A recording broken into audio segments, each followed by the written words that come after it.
vous êtes déconnecté. Et quand tu es déconnecté, c'est que généralement, tu n'as pas adressé l'éléphant qui est dans la chambre. Dans le sens que chacun essaye de faire en sorte de ne pas voir ce qui ne va pas et se voiler la face et n'en discute absolument pas en se disant que ça va se résoudre tout seul.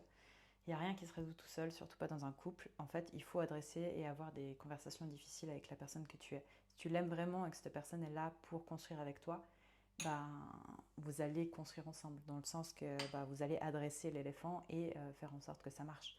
Et pour ça, un des seuls conseils que je peux te donner, c'est déjà de ne pas blâmer quelqu'un quand tu discutes avec. Donc essayer d'avoir des discussions. Donc la communication de base, c'est s'il y a quelque chose qui ne te plaît pas, tu parles en je. Tu ne vas pas parler en tu, tu fais ci, tu fais ça, de faux, etc. Parce que ça, tu l'agresses, cette pauvre personne. Ce que tu veux dire, c'est quand tu as fait ça, je me suis sentie comme ça, par exemple. C'est en fait de parler d'une différente manière en utilisant le je. Quand tu utilises le je, en fait, tu ne peux pas blâmer quelqu'un et personne ne pourra te contredire sur le fait que tu as ressenti quelque chose. Quand tu ressens quelque chose, ben, c'est un fait, dans le sens que cette situation t'a fait ressentir ça. Qu'est-ce que c'est que ça? Pourquoi tu ressens ça aussi? Donc des fois, il y a des choses qui nous blessent plus que d'autres parce que c'est en rapport avec nos blessures d'enfance. Et du coup, ça rouvre des blessures que tu n'as pas forcément choisi de guérir, par exemple. Et donc ça, c'est aussi à toi de faire de l'introspection, d'aller regarder ce qui ne va pas, quel genre de schéma tu es en train de répéter dans ta vie, etc. Souvent, c'est lié à ton enfance, très souvent, voire tout le temps. Et après, c'est aussi savoir dans ton couple, est-ce que vous voulez les deux avancer ensemble? Dans le sens qu'il y a toujours, toujours de l'espoir là où il y a de la volonté. S'il n'y a aucune volonté d'un des deux parties à s'améliorer, à avancer et à vraiment faire en sorte que ça marche, même si tu es marié, c'est compliqué.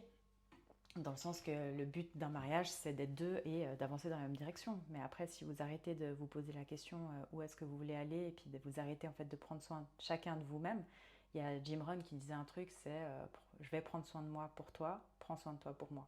Dans le sens, tu dois faire attention à toi, tu dois mettre ta santé en priorité, tu dois mettre ton épanouissement en priorité et tu verras que ça ira beaucoup mieux dans ton couple. Prends des espaces dans le sens, c'est pas vivre sa vie et en avoir rien à cirer de l'autre personne, pas du tout. C'est justement prendre des espaces pour toi, pour créer une vie qui te correspond aussi et en fait être avec quelqu'un que cette vie, ça lui plaît. Okay, que vous n'êtes pas en fait totalement dépendant de l'autre pour votre bonheur. Et ça, c'est le top number one pour être malheureux. Dans le sens que ton bonheur, c'est ta responsabilité, pas la responsabilité de quelqu'un d'autre. Tu peux pas le mettre sur quelqu'un d'autre. Donc je ne sais pas si ça répond à ta question, je ne sais même pas si c'était ça vraiment ta question. Moi, j'aide un maximum de personnes à comprendre justement et à se questionner avant de se mettre en couple et d'avoir des enfants et ensuite se dire mince, c'est absolument pas la bonne personne pour moi.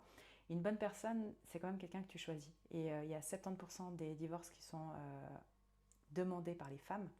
Et j'ai vraiment l'impression que la plupart des femmes n'écoutent pas leur instinct. Parce que ça leur fait peur d'être seules, parce que la société leur dit qu'il faut se marier, etc. En fait, écoute ton instinct, dans le sens que dès le début, si tu savais que c'était pas la bonne personne, pourquoi tu es encore avec? Et ça, c'est des peurs. Tu peux pas en fait construire une vie qui est épanouissante et intéressante si tu fais toutes les choses par peur en fait. Mais c'est logique, sauf qu'on ne nous apprend pas et on nous fait croire qu'il n'y a pas d'autre option. Et en fait, tant que tu crois qu'il n'y a pas d'autre option, ton cerveau n'en verra pas d'autre.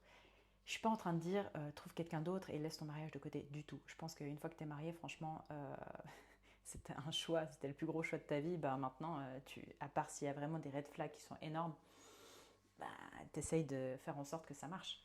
Mais par contre, pour ceux qui ne sont pas encore mariés et qui ne sont pas encore avoir une famille, etc., réfléchissez bien.